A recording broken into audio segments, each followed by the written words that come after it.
नमस्कार, प्रश्नकाल में आपका स्वागत है।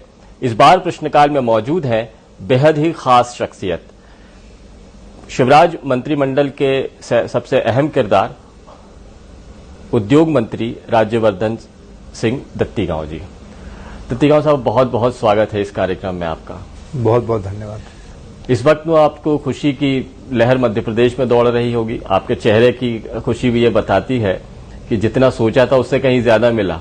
निवेश के मामले में सारे रिकॉर्ड तोड़ दिए और निवेशक भी इतनी ज्यादा तादाद में आए कि मध्य प्रदेश से उनको बहुत सी उम्मीद लगती है।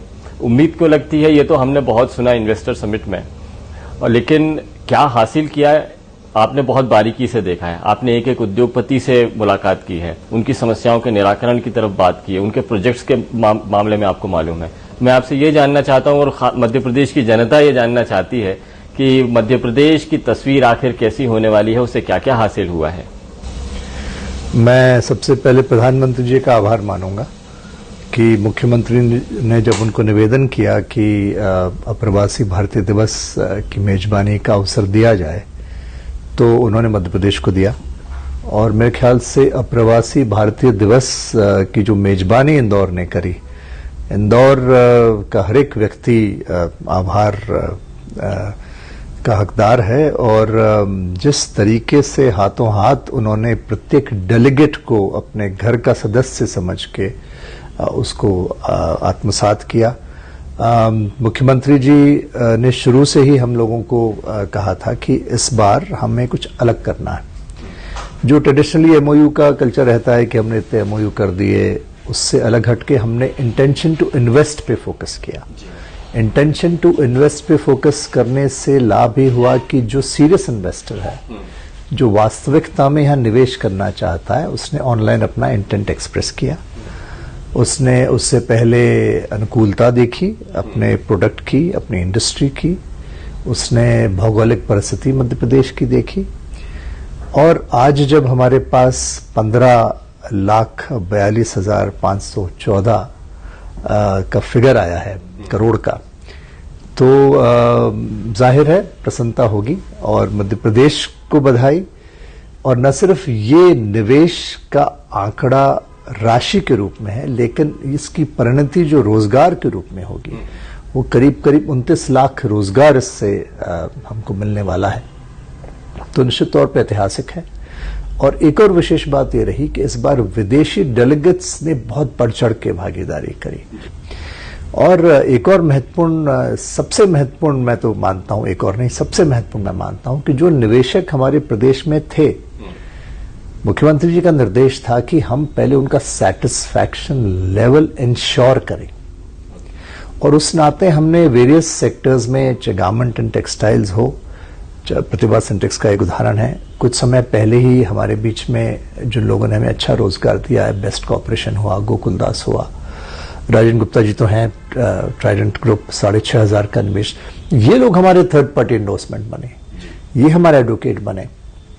ऑटोमोबाइल सेक्टर में आप देखिए, जॉन डियर जैसी कंपनी, फिरोदिया जी खुद पधारे थे, आपने उनका पूरा वक्तव्य सुना, फोर्स मोटर्स, ये सब कंपनीज ने आगे होकर मध्य प्रदेश का कॉज एडवोकेट किया। तो जब इन लोगों ने बाहर जिन जिन शहरों में हम लोग गए, वहां जब इन लोगों ने इंट्रोडक्टरी स्पीचेस दी, जब इन लोगों ने अपने साथियों से कहा कि हमारा मध्य प्रदेश का अनुभव बहुत ही अच्छा है, हम कंप्लीटली सैटिस्फाइड हैं, और उन्होंने आगे होकर उनसे कहा कि आइए आप निवेश करिए। हमने हमारी विशेषताएं बताई, विभाग ने बताई। तो मेरे ख्याल से इसका लाभ निश्चित तौर पर मध्य प्रदेश को मिला है। ये जो 4-5 दिन रहे, इसको मैं देखा, गहमा गहमी तो काफी रही। एग्जीबिशन काउंटर्स पर जब हमने जाकर देखा था, तो बायर सेलर्स मीटिंग प्लेस जो है, वहां पर तो भीड़ कम होने का नाम नहीं ले रही थी। हर टेबल फुल है और उसके ऊपर आने वाले लोगों का इंतजार भी है। देश विदेश के लोग भी आपस में वहां पर बातचीत कर रहे हैं कि मध्य प्रदेश में किस तरह से हम लोग इन्वेस्ट कर सकते हैं, यहाँ पर क्या खूबियां हैं। तो ये उत्साह तो जबरदस्त देखने को मिला ही है। ये इस बात की भी संभावना यहाँ पर बन रही है कि अब रोजगार के मामले में भी मध्य प्रदेश को बहुत कुछ मिलने वाला है। जो लोग इंतजार कर रहे हैं कि नौकरियां हमारी लगने वाली हैं, क्या वो ये इतने सारे सेक्टर जो खुल रहे हैं और 15 लाख करोड़ से ज्यादा का इन्वेस्टमेंट यहाँ पर आ रहा है, तो रोजगार की संभावनाएं भी यहाँ पर हैं। बिल्कुल है, निश्चित तौर पे है। आपने बहुत अच्छा पॉइंट रेस किया है। ये भी एक, मैं तो इसको फर्स्ट ही मानता हूं ऐसे इन्वेस्टमेंट्स में। क्या होता है कि बड़े उद्योगिक घराने आते हैं, जैसे 450 करीब बड़े उद्योगिक घराने थे और सभी टॉप जो हमारी लीडिंग लाइट्स हैं देश की, वो इंडस्ट्रीज की, वो वहां पे थी। लेकिन ये जो B2B का आपने मेंशन कि क्रूशियल इसलिए कि माइक्रो लेवल पे इनके इंटरेक्शन से एग्जीक्यूशन और बेहतर पॉसिबल होता है, आपका रिलेशनशिप बिल्डिंग होता है। अब देखिए 2600 बैठकें हुई, 5000 लोगों के उसमें इंटरेक्शंस हुए आपस में। ये B2B की मैं बात कर रहा हूं। G2B, गवर्नमेंट टू बिजनेस, वहां पे अधिकारियों ने, हमारे संबंधित विभागों के अधिकारियों ने बैठ के करीब 1000 से ऊपर वहां पे उन्होंने बैठकें करी, प्रॉब्लम सॉर्ट आउट करने का कोशिश किया, policy specific to the product, to the industry का ओरिएंटेशन किया, के बारे में उनको एजुकेट किया, उसके जो भी संचय किसी के मन में थे उनको दूर किए। हमारे पास एंजल इन्वेस्टर्स भी हैं, हेज फंड्स भी हैं। हमारे यहाँ पे इंदौर न सिर्फ छठी बार निरंतर सबसे साफ शहर है, बल्कि इंदौर एक ऐसा शहर है जहां पे IIT IIM दोनों है। यानी IT सेक्टर की प्रबल संभावना है। Completely technically trained skilled manpower हमारे पास उपलब्ध है। अभी हमारे यहाँ के बच्चे कहाँ जाते हैं? हैदराबाद, बैंगलोर, पुणे, कुछ विदेशों में भी जा रहे हैं। अब जब अच्छे आइडियाज को लेके उनकी मीटिंग्स हुई तो मुझे विश्वास है बहुत सारे लोगों का तो ऑलरेडी स्टार्टअप का प्लान सक्सेसफुल हो जाएगा, इन्वेस्टर्स उनको मिल जाएंगे। और मध्य प्रदेश के पास नई स्टार्टअप पॉलिसी भी है, तो नए innovative ideas, investors meeting, facilitation by the government, conducive policies, right ecosystem, ये सब वो सब इंग्रेडिएंट्स हैं। जैसे आप जब भोजन करने जाते हैं तो पहले जो खुशबू आती है उसी से आपको और भूख लग जाती है।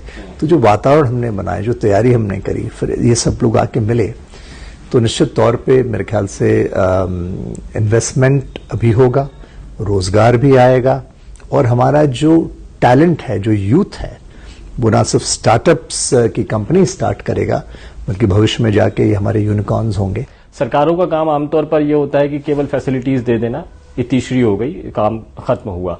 लेकिन यहां पर सरकार खुद न्योता दे रही है कि आइए इन्वेस्ट कीजिए, हम आपको फैसिलिटीज देने के लिए तैयार हैं, आपकी मुसीबतों को खत्म करने के लिए तैयार है। शायद यही वजह रही कि बहुत ज्यादा तादाद में इन्वेस्टर्स यहां पर आए हैं और अपने सपनों को पूरा करने का यहां पर मौका देख रहे हैं। तो मध्य प्रदेश अब जो है वो औद्योगिक राज्य बनने की ओर नहीं है, मेरे ख्याल से अब ये तो हो गया है, ये औद्योगिक राज्य हो गया जिस तरह से यहाँ पर इन्वेस्टमेंट किया जा रहा है। और अब तक जो देखा जा रहा था कि यहाँ पर एग्रो इंडस्ट्रीज की ही संभावनाएं हैं या फार्मा इंडस्ट्रीज की हैं, यहाँ पर तो अपार अलग अलग तरह की इंडस्ट्रीज यहाँ पर आने वाली हैं। तो भविष्य आप क्या देखते हैं कि मध्य प्रदेश किन किन क्षेत्रों में आगे बढ़ रहा है? जो इंटरेस्ट आपको देखने को मिला है, जो बातचीत में आपको समझ में आया है, तो यहाँ पर अब किस तरह की संभावनाएं आगे बढ़ गई है? मैं सवाल इसलिए कर रहा हूं क्योंकि बहुत सारे लोग हैं, उम्मीदें पाले हुए हैं, भविष्य की तस्वीर देखना चाहते हैं और उसके मुताबिक अपने आप को गढ़ना चाहते हैं, तो उनकी तैयारियों के लिहाज से काफी महत्वपूर्ण होगा ये। एक बात मैं जरूर मुख्यमंत्री जी से सीखा हूं, और हमारे फॉरेन डेलीगेट्स और फॉरेन जो राष्ट्रपति आए थे और मिनिस्टर्स आए थे, उन्होंने इस बात को माना और सराहा कि जिस लेवल ऑफ कमिटमेंट के साथ उन्होंने यहाँ पे इंटरेक्शंस करे। 450 रजिस्ट्रेशंस आए थे और करीब करीब उन्होंने प्रयास किया कि सभी से वो मिलें, 1 to 1 मिलें, जाने पहचाने समझें, और अगर डेलीगेशन 10 का है तो 10 से इंटरेक्शन करें। ऑलरेडी एग्जिस्टिंग इन्वेस्टर्स से इंटरेक्शन करके फीडबैक, जैसा आपने कहा, सोल्यूशन के लिए लिया। जब आपने अंत में देखा होगा, जब मुख्यमंत्री जी वैलिडिटी सेशन में बोल रहे थे, तो उन्होंने क्या कहा? आप यहां पे आइए, जमीन लीजिए, और आपको कोई परमिशन की जरूरत नहीं 3 साल तक, और 3 साल तक कोई इंस्पेक्शन करने, परेशान करने आपके यहां पे नहीं आएगा। हम आप पे विश्वास भरोसा कर रहे हैं कि आप ऐसा कुछ नहीं करेंगे जो नियम विरुद्ध है। तो हमने कॉन्फिडेंस बिल्डिंग के लिए ये कदम आगे उठाया। हमने उनमें भरोसा जताया और ये सबसे ज्यादा उनके मन को छुआ। आपने शायद रिएक्शन पता नहीं देखा कि नहीं, जो लोग तालियों और जो बैठे थे मंच पे, जैसे एशियन पेंट्स वाले मेरे पीछे टुवर्ड्स द लेफ्ट बैठे थे, आपको ध्यान होगा, तो मैं पलट के, जैसे सीएम साहब बोल रहे थे, मैं पलट के पीछे देखना चाह रहा था। जो उनके चेहरे पे जो ऊर्जा एकदम आई, मतलब उन्होंने कहा कि इन्होंने हमें अपना लिया है, इतना कॉन्फिडेंस। तो जब हम इतना कॉन्फिडेंस व्यक्त कर रहे हैं तो आप सोचिए जो ऑलरेडी जो आदमी 1000-2000 करोड़ इन्वेस्ट कर रहा है वो डबल तो उसको कर ही लेगा। और इंपॉर्टेंट सेक्टर्स की आपने बात की, जो 15 लाख करोड़ का जिक्र हो रहा है, 15.5 लाख करोड़ का। अब देखिए इंटरेस्टिंग पार्ट उसमें क्या है, रिन्यूएबल एनर्जी।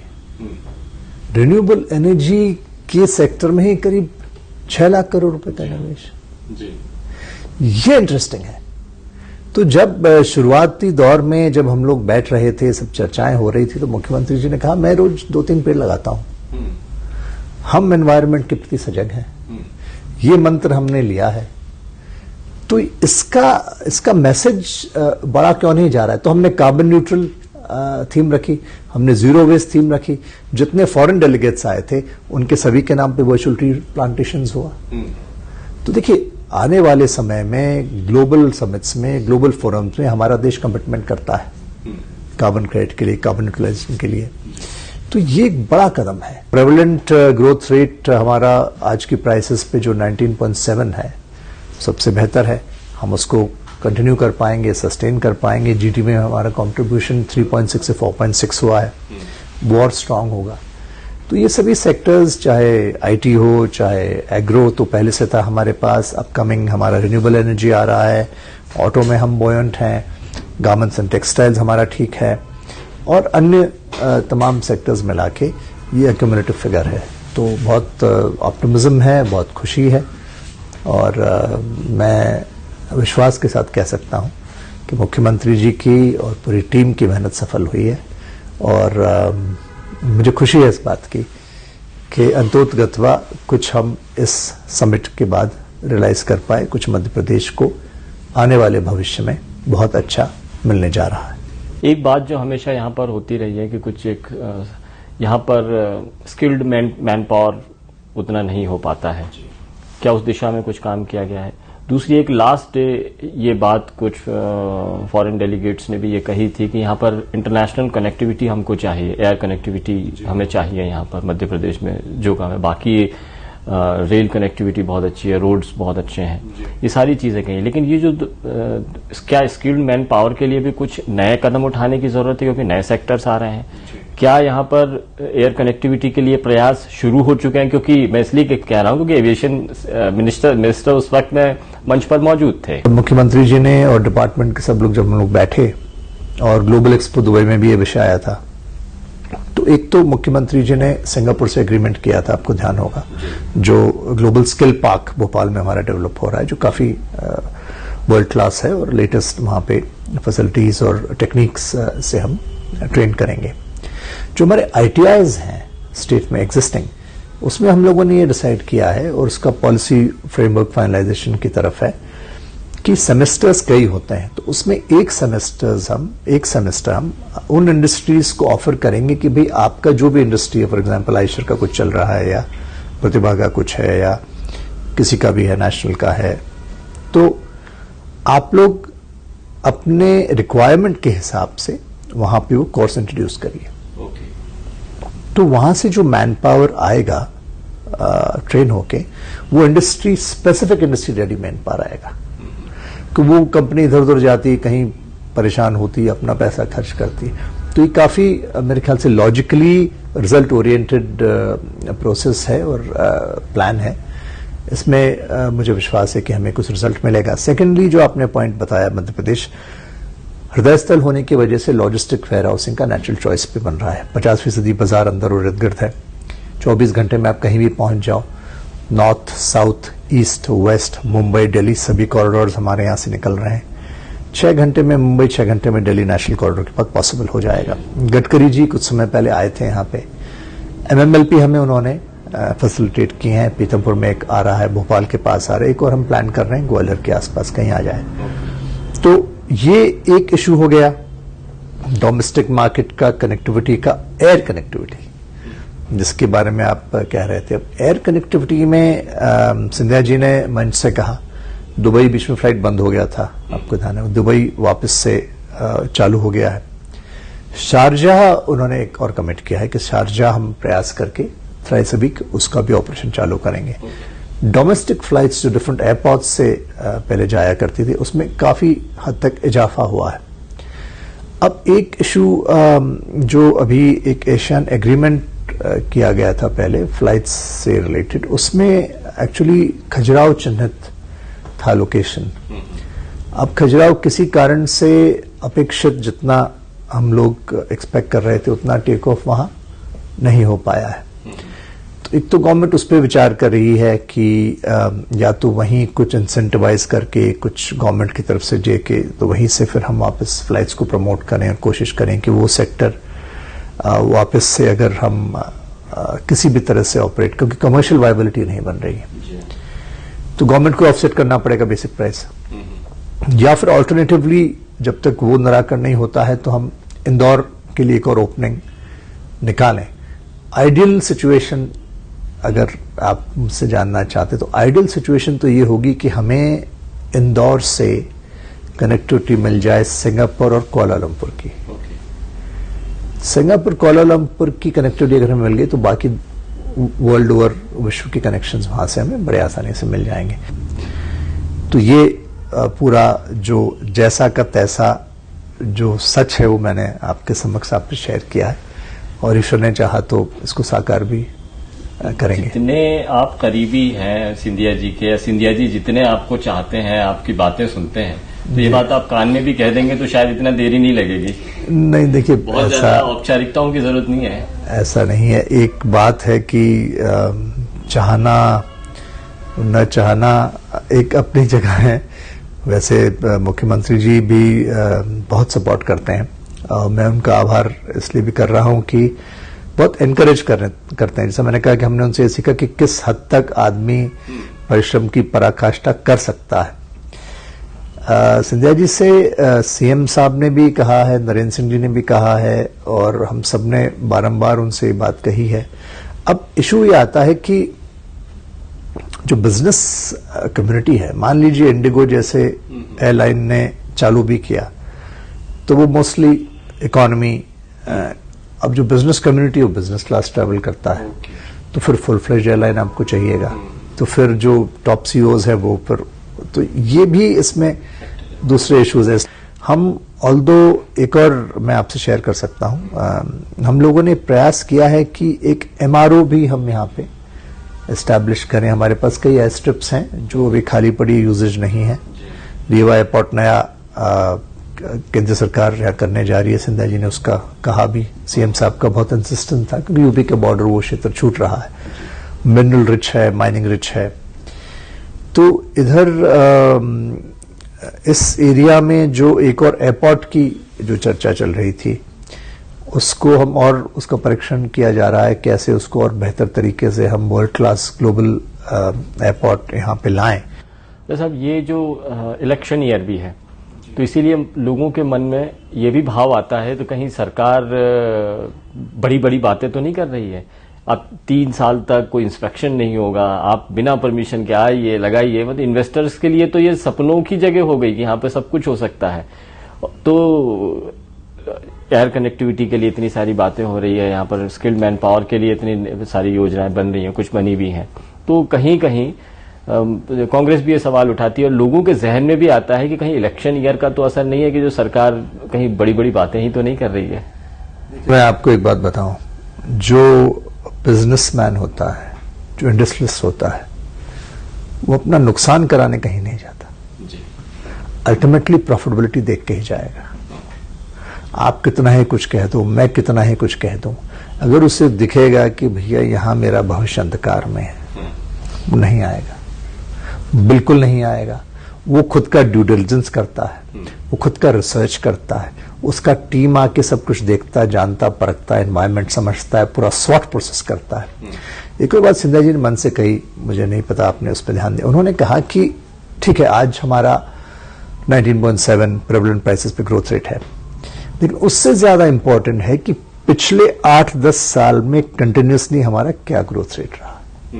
वो बहुत हेल्दी है, अबाउट 7% कंसिस्टेंटली। और ग्रोथ किस लिए हुआ है?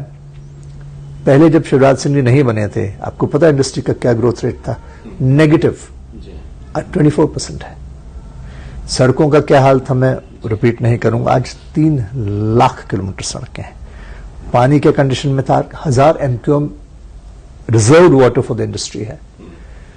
एनर्जी सरप्लस स्टेट है। Not only energy surplus state है, उसमें रिन्यूएबल एनर्जी का एक बड़ा हिस्सा है।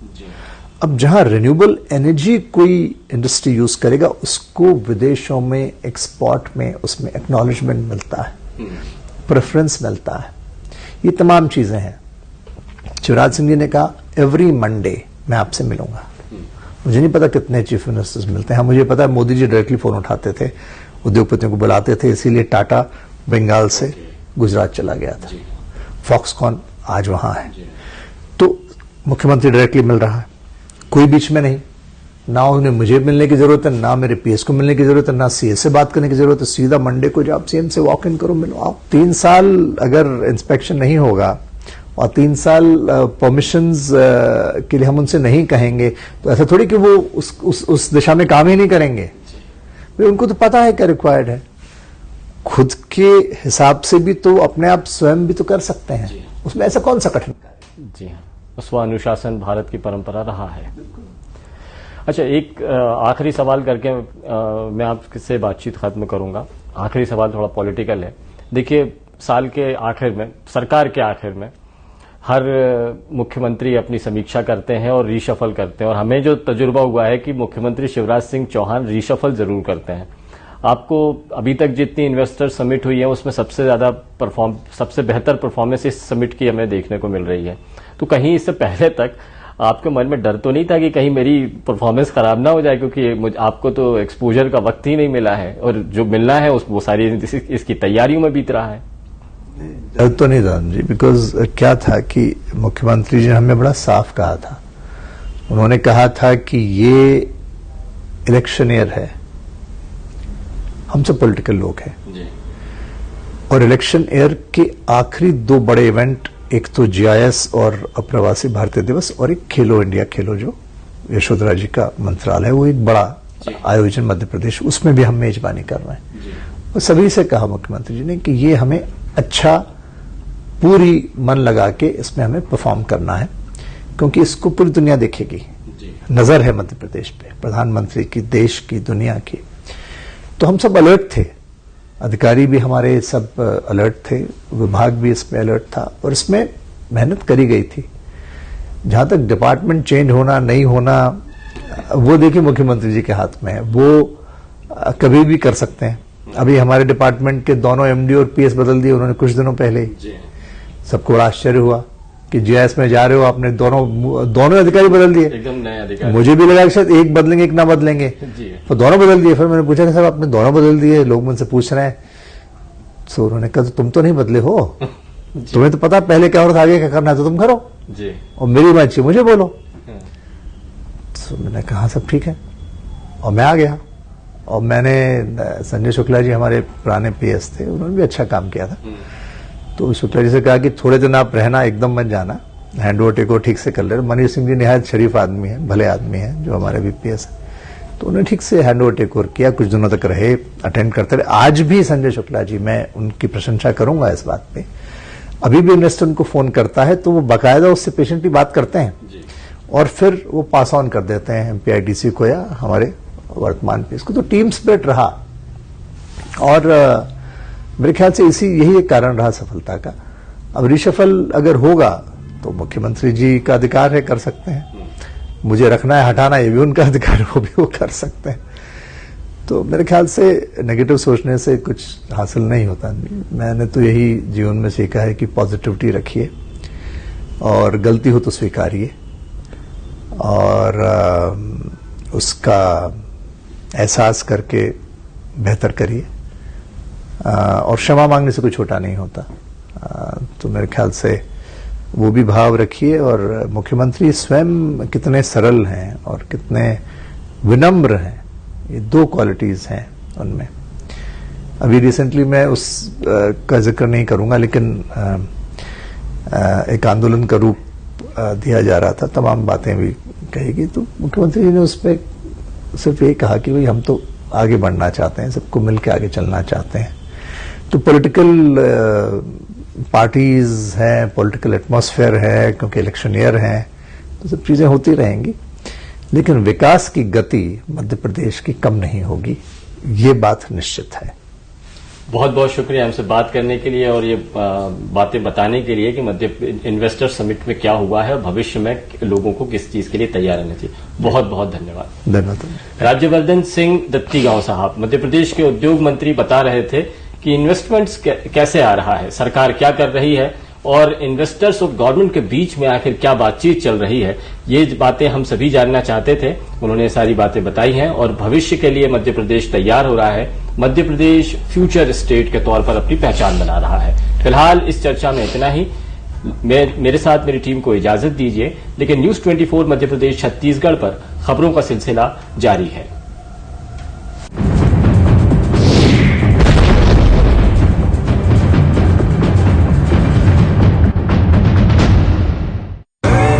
देखें कौन नया खिलाड़ी आया है, समझा देते हैं, प्यार से समझाएंगे। ये तो अपनी सुनो है।